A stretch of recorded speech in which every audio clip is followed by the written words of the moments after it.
Welcome to The Nation ASEAN Plus. I'm Jessie CHAHAL coming to you live from Wisma Bernama in Kuala Lumpur, the home of Malaysia's national news agency. Today we take a look at the stories that made the week with some insightful perspectives from across this dynamic and diverse region. We've seen some significant developments within the ASEAN bloc this week, but let's start here with Malaysia.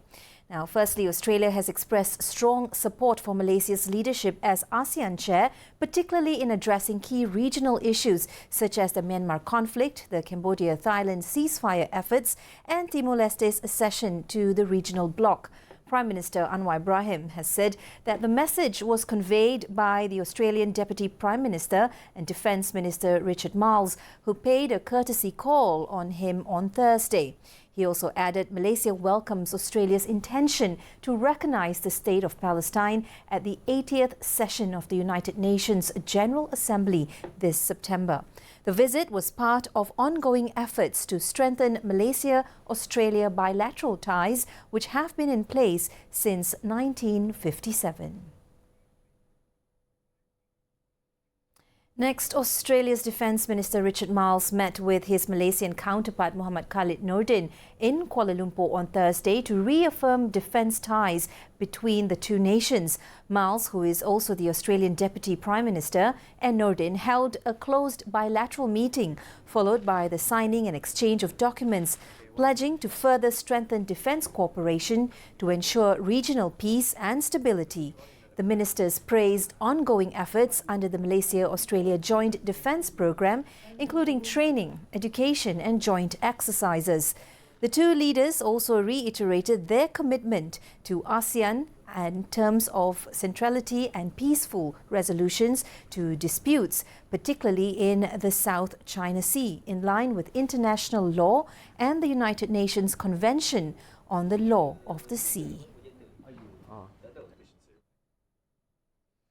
ASEAN Ministers of Law, Justice and Attorneys General have reaffirmed their commitment to advancing international commercial arbitration and mediation as tools for economic development and access to justice.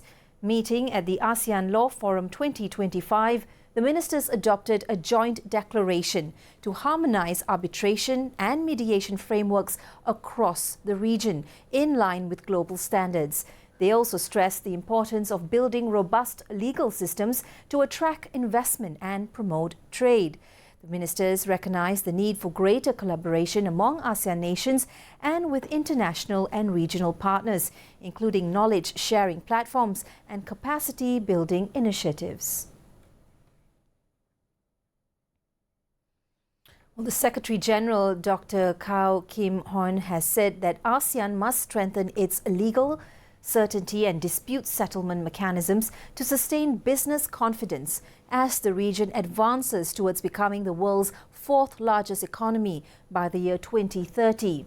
He noted that ASEAN's economic integration has propelled the region to become the world's fifth largest economy, with projections indicating its GDP to reach about $4.5 trillion by the end of the decade. Kao also added that over the years, ASEAN member states have advanced their international commercial arbitration as part of the commitment to reinforce the rule of law and accelerate economic integration. Tourism, Arts and Culture Minister Datuk Seri Tiong King Sing says the adoption of the ASEAN Socio-Cultural Community Strategic Plan is a major step towards realising the ASEAN Community Vision 2045. Tiong, who chairs the ASCC Council, stressed that unity and execution are key, adding that promoting each other's heritage and culture is vital to building a resilient and people-centred ASEAN. The plan outlines 12 goals, 16 objectives, 20 key result areas, and over 100 strategic measures, reaffirming ASEAN's commitment to empowering women and youth, preserving cultural heritage, strengthening public health, expanding social protection, and fostering sustainable growth. The ASCC strategic plan prioritizes engagement, demonstrating that collective action cannot succeed. Now, Deputy Prime Minister Datuk Seri Fadillah Yusof says ASEAN's drive for energy transition and climate-resilient infrastructure must be anchored on environmental, social and governance principles that guide governments, institutions and markets, not just corporations. He welcomed the inclusion of ESG disputes in the forum's agenda, calling it timely for strengthening arbitration capacity in global supply chains. He also underlined that a just transition in the energy sector must be treated as a non-negotiable to ensure fairness and inclusivity. Fadillah also expressed confidence the ASEAN Law Forum will deliver practical solutions to enhance access to justice and promote inclusive growth across the region. Prime Minister Datuk Seri Anwar Ibrahim says Malaysia must build its own technological capabilities, including cloud computing, to safeguard classified information and strategic assets. He said the government will strengthen cyber defences by protecting critical infrastructure, raising public awareness and boosting cooperation with local and international partners. The Cybercrime Bill is expected to highlight a few key points and will be shared with us in time to come. With that, we take a quick breather. We'll be right back after these stories from across ASEAN. You're watching ASEAN Plus on Bernama TV.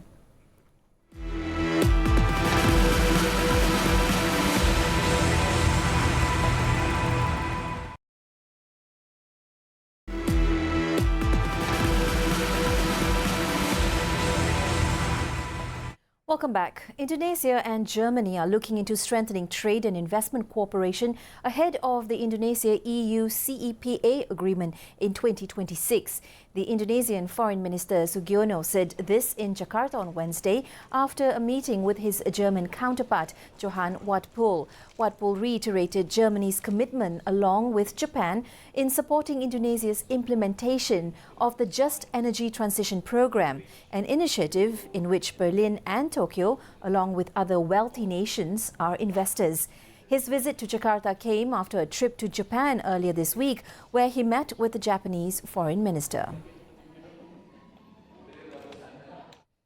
Moving on, Indonesia's Disaster Mitigation Agency was facing difficulties containing a fire that broke out at an illegal oil well in the central Java province. According to the Disaster Mitigation Agency, the fire, which broke out last Sunday, had killed 3 people, injured 2, and forced the evacuation of 750 people.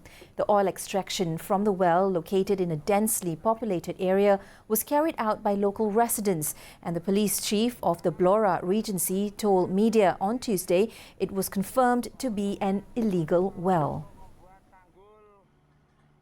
Well, the incident comes as the government moves to legalize operations of community-run oil wells by issuing a regulation that allowed small companies to partner with residents in hope of adding Indonesia's oil production. We now move to Singapore, where Singapore has signed an implementation agreement on carbon credits collaboration with Thailand on Tuesday. This marks the city-state's first such agreement with an ASEAN country. The agreement was signed by Singapore's Manpower Minister and Minister in charge of Energy and Science and Technology, and Thailand's Natural Resources and Environment Minister on the sidelines of the 9th Singapore Regional Business Forum in Bangkok, Thailand. Singapore's Trade and Industry Ministry stated that the agreement would advance both countries' climate ambitions by directing financing towards unlocking additional mitigation potential in Thailand. Now in Cambodia, observers from the ASEAN regional bloc on Wednesday inspected a temple along Cambodia's northern border with Thailand to ensure and report on the stability of a ceasefire between the two countries. The delegates from the ASEAN Interim Observer Team, otherwise known as the IOT, led by the Malaysian Defence Attaché to Cambodia, were led around the temple by Cambodian military personnel to inspect various sites that had been damaged in the violent 5-day conflict that ended in a ceasefire late in July. Cambodia and Thailand's top defense officials earlier this month agreed to allow observers from the bloc to inspect disputed border areas and to help ensure hostilities do not resume. Well, on the same day, the Thai army invited the press corps and the ASEAN military attaches to observe an area in eastern Surin province, which they said had been affected by a deadly clash between Thailand and Cambodia in July. The Thai military showed tour attendees unexploded ordnance, otherwise known as the UXO, which they said the army had collected since the latest conflict in July. The Thai army accuses Cambodia of using both old and new mines in Thai territory, a charge which a spokesperson for the Cambodian Defense Ministry has denied. Officials pointed to a spot where they said a Thai soldier had stepped on a landmine after a patrol on August 12th. Thai army spokesman said the incident was clear evidence that Cambodia had violated the ceasefire. Cambodia rejected the Thai charges. In other news, suspended Thai Prime Minister Paetongtarn Shinawatra left a Bangkok court on Thursday after testifying in an ethics investigation over her handling of the country's border row with Cambodia. Paetongtarn, daughter of billionaire ex-Prime Minister Thaksin Shinawatra, is accused of failing in her duties by not standing up for the country properly in a call with former Cambodian leader Hun Sen, audio of which was leaked online. The Constitutional Court will decide in the coming weeks whether Paetongtarn should be thrown out of office. The 39-year-old was suspended from office in July.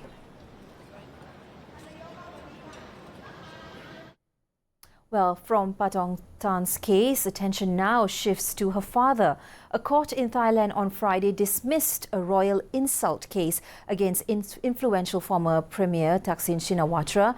The billionaire and his lawyer said the first in a series of high-stakes ruling involving the powerful Shinawatra dynasty. Thaksin's lawyer said there were many reasons for the acquittal, but in short, it all came down to the fact that there was insufficient evidence from the plaintiff. The case was brought by the royalist military alleging Thaksin had violated Thailand's strict lèse-majesté law during a 2015 interview with foreign media while in self-imposed exile. Thaksin has denied wrongdoing and repeatedly pledged allegiance to the king. Well, in Thailand, defaming the monarchy, an offence known as lèse-majesté, carries a punishment of 3 to 15 years in prison. Thaksin is the highest profile case among the more than 280 prosecutions in recent years under the controversial law, which activists say has been abused by conservatives to silence dissent and sideline political rivals. However, royalists say the law is necessary to protect the crown. Well, still with Thailand, its economy expanded 2.8% in the second quarter of 2025 from a year earlier, driven by continued growth in exports and a rebound in private investment. The country's gross domestic product in the April to June period softened from an upwardly revised 3.2% expansion in the previous 3 months and marked the slowest rate since the second quarter of last year. In a statement, the National Economic and Social Development Council said on a quarterly basis, the GDP grew a seasonally adjusted 0.6% in the second quarter of this year, slowing down from a 0.7% rise in the first 3 months of the year and registering a 6th successive period of expansion. Well, it's time for another quick break. I'll be back with more updates in ASEAN. Stay tuned.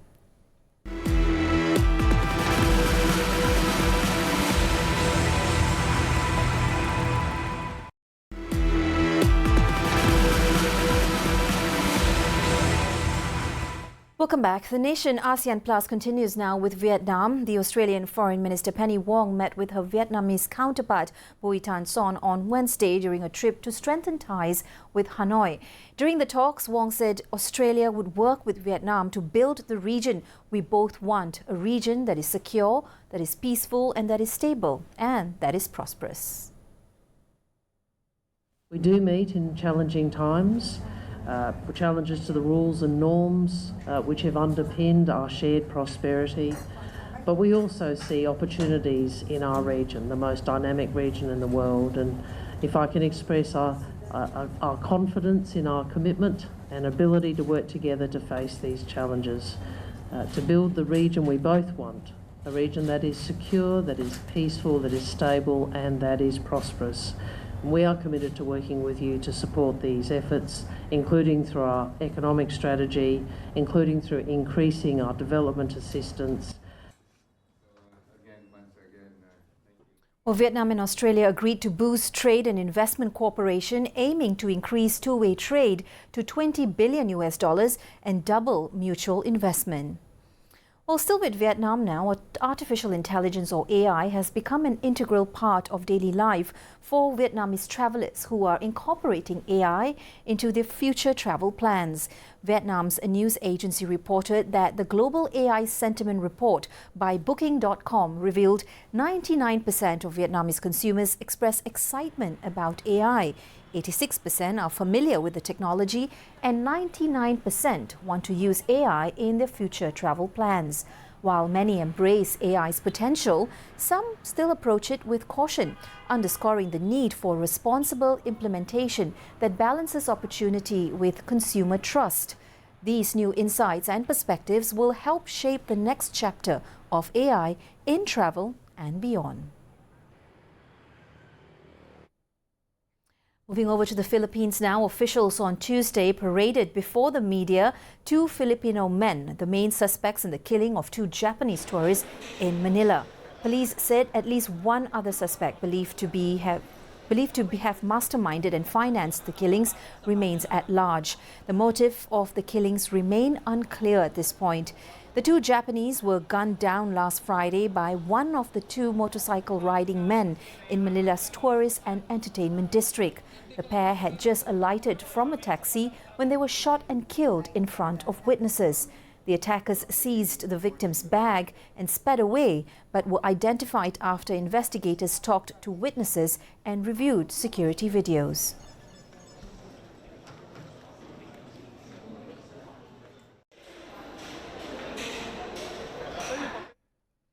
We move to Myanmar now. The Burmese Election Commission on Monday announced that the general polls will be held in Myanmar on December 28th.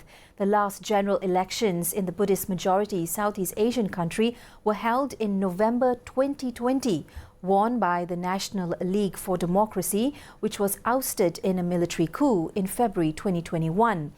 This announcement of the polls came after the military junta last month formed a commission to oversee general elections, effectively signalling the end of the state of emergency rule. Junta Chief Senior General Min Aung Hlaing also appointed himself acting president.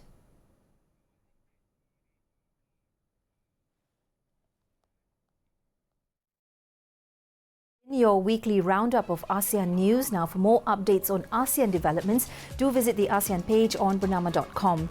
I'm Jessie Chahal. This has been The Nation ASEAN Plus. Have a great weekend.